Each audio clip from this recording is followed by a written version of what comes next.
Chapter 3. Player Piano. Outside, the sad tune played on. "It's coming from there," said Annie. She crept toward a building that had a sign with the word "Hotel" on it. Jack limped after her. Annie slowly pushed open a swinging door. They peeked inside. The fading daylight lit a piano in the corner of the room. The keys were moving up and down, but no one was there. "Yikes," whispered Annie. "A ghost playing the piano." Suddenly the keys were still. The air got very cold. No way," said Jack. "There's no such thing as a ghost." "We saw one in ancient Egypt," whispered Annie. "Yeah, but that was ancient Egypt," said Jack. Even so, his heart raced. "I'll look it up." Jack pulled out the Wild West book. He found a picture of a piano. He read aloud. Player pianos were popular in the Old West. The piano played automatically when someone pumped its floor pedals. Later, with the help of electricity, the piano played all by itself. "Oof." Jack closed the book. "I knew there was an answer," he said. "It must be electric, and somehow it came on." "I didn't know they had electricity in the Wild West," said Annie. "They didn't," said Jack. He looked at Annie. "Oh, man, let's get out of here," he said. Jack and Annie backed out of the hotel.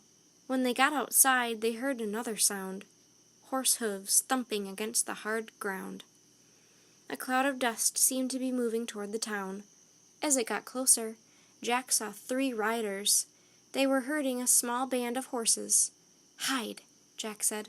"Where?" said Annie. Jack looked around wildly. He saw 2 barrels outside the hotel. "There," he said. Jack and Annie hurried to the empty barrels. Jack climbed inside one and tried to scrunch down. His hat wouldn't fit.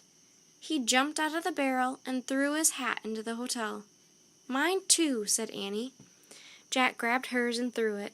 Then he scrambled back into the barrel, just in time. Jack heard the horses thunder into town. He peeked through a crack in the barrel and saw a blur of cowboys and horses go by. "Whoa! Whoa! Whoa!" men shouted. Jack heard the horses come to a halt. They stamped and snorted. All he could see were shadows through the crack. Dust covered Jack. He had to sneeze. He pinched his nose. "The creek bed must have dried up," a cowboy yelled. "This town's a ghost." "Yep, gives me the shivers," said another. "Let's camp over the rise."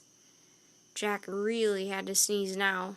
He pinched his nose tighter, but he couldn't stop the sneeze. He let out a choked "Achoo!" "What was that?" someone said. Just then a loud whinny split the air. Jack saw a beautiful horse rear up.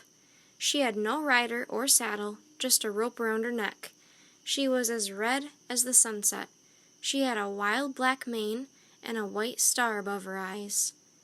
"We can't keep fighting this one, boss," a cowboy yelled.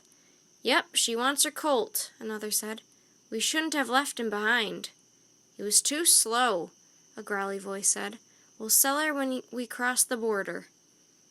"That's terrible," thought Jack. He knew Annie must be upset too. He just hoped that she wouldn't jump out of the barrel. But the cowboys pulled the red horse away.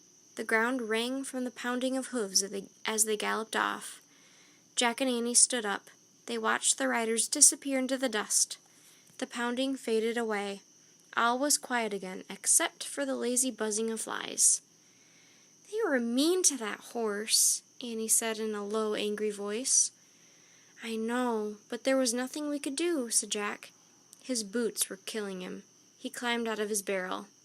"Man, I have to get these off," he said. Jack sat down on the porch of the hotel. He grabbed the foot of one boot and pulled. "Jack," said Annie, "I think there is something we can do." "What?" Jack looked up. A small horse was running down the road. He was as red as the wild mother horse. He had the same black mane and white star above his eyes. A rope was around his neck. He looked very lost.